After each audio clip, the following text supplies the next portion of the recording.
Hi, Mrs. Delaney. I wanted to let you know that I really like the quote that you put up on your bulletin board each day, especially this week. So thank you for taking the time to meet with me. This interview is to learn some ideas for designing creative lessons that engage students but still ensure that the students are mastering the curriculum standards.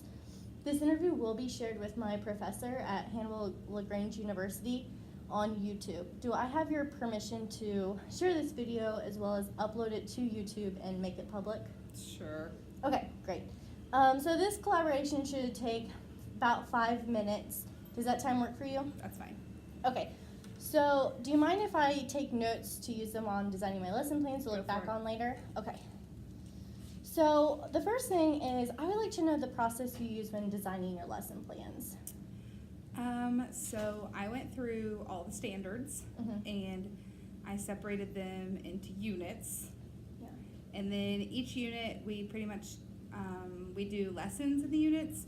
We do assignments. Every unit, I try to have a project. Okay. And they tend to, we do a lot of like practice with each like Okay. section in the units. Okay. When you say projects, are they usually pretty creative projects? Not terribly creative. Okay. It's hard to do that in math with still still making sure they reach the whatever the goal is, Yeah. and let them just be like, yeah, create. I mean, so last chapter in 6th grade, for example, they made a city. Mm-hmm. It's like they got to name the town and Oh. the streets and stuff, but Great. That's not awesome. terribly creative. Do you tend to write your lesson plans down on paper, or are you more of an online? I use my plan book, but I don't write any formal lesson plans. Okay. So one thing that I'm interested in knowing is if you incorporate technology into your lessons. We do our notes on iPads. All the students have folders, and they're separated by each unit, and then they have their notes in there. So it's kind of like a math notebook, Okay. but digitally. And then we do a lot of quizzes. I like it because you can do it as a competition in class, which they think is fun for a game, or I can let them do it as an assignment, and they can redo it as many times as they want because it's Okay. like self-grading immediately. Yeah. So then they know, oh, well, my grade would be this, or I could redo it. So that's their choice. And I'm sure that they like it when they get to be able to use some of that technology and get that immediate result. They like it. Plus, when we play it as a game, they get candy. So Right. they're Yeah. super into that. Oh, of course. I was wondering if you plan for both group and individual work. When we do group work, I don't necessarily do small groups or anything. I'm kind of looking into that. But mostly we do whole group and then individual. Okay. What are some, I know you mentioned Name the City or Build the City, but what are some other creative lessons and projects that you've done? I don't know necessarily about creative. I'm not Yeah. that creative, but like something cool that's coming up in algebra is the Bungee Barbie Lab. So they're going to use rubber bands to create a bungee cord for Barbie, and they have to figure out, like, if we make her plunge off the back of the bleachers of the football stadium, Yeah. that she doesn't explode. Oh, that's awesome. Yeah, That's so cool. that'll be cool. Do you find that some students are more engaged than others during your lessons? Oh, yeah, of course. There are some students who it's like, you could literally be like an actual circus performer, and they'd still be like, not cool. Yeah. How do you respond to those who need more guidance or need more motivation? It's hard. One of the first things I do usually is try to like reach out to their parents and see if, number one, their parents being involved gets them engaged. A lot of them do, just having the threat of getting their cell phone taken away or something. It's like, oh yeah, I'll do my homework now. Right.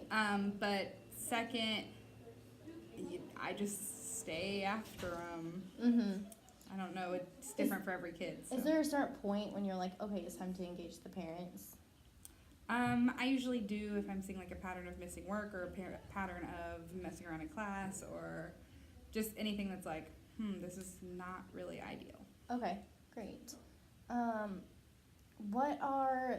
Whenever we have those students that need more motivation and more guidance, and there's things we can do like you mentioned, but what are some ideas like in the classroom to meet multiple students' needs when you have like a a large range of differentiation that you have to include into your lesson plans? So I have a general base, that everybody does. For some students, I will modify that by taking off problems, or by shortening it. And some students that are done early, I have a tic-tac-toe board in my room for early finishers. So it's like different kind of mathy things that one of them's like plan a trip and here's all the things you have to budget for and this is your budget, and some of them are just like logic puzzles, some Sudoku, some coloring sheets that are like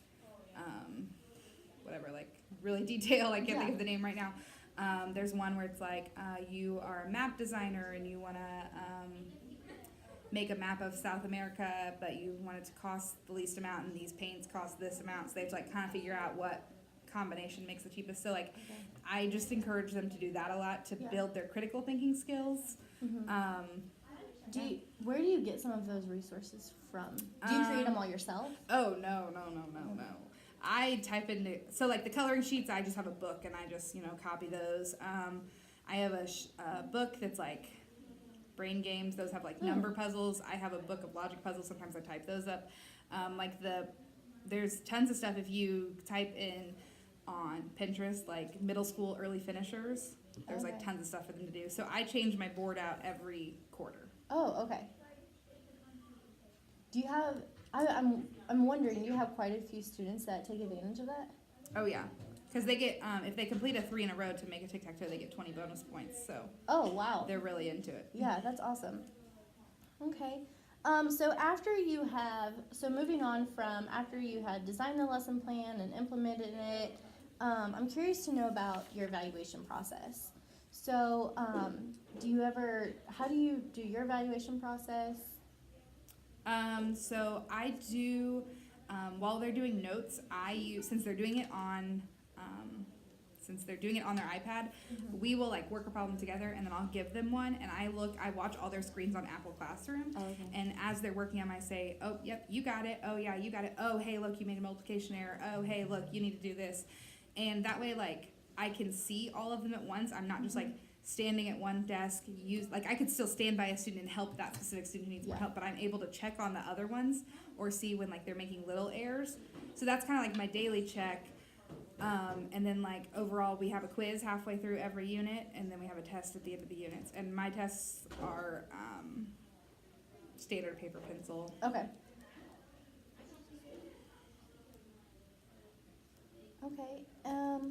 And then do you ever have the students do any type of evaluation,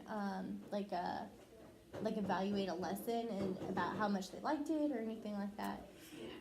It's pretty easy to tell what they like and don't like. Yeah. They're middle schoolers, so they're pretty much pretty this vocal. Sucks. I don't want to do this.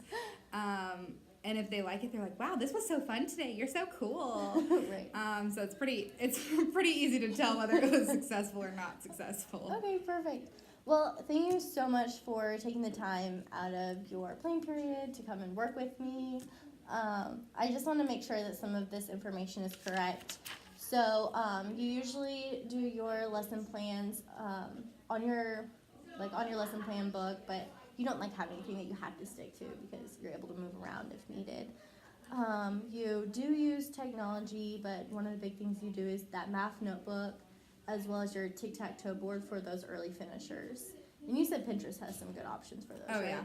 Okay. That's where I get them all. That's where I got the idea for the tic-tac-toe board. Oh, okay, perfect. And then evaluation, you're able to watch them on Google Classroom, as well as have them take a quiz throughout, and then a big test at the end. You said standard paper pencil, right? Yeah. Okay, perfect.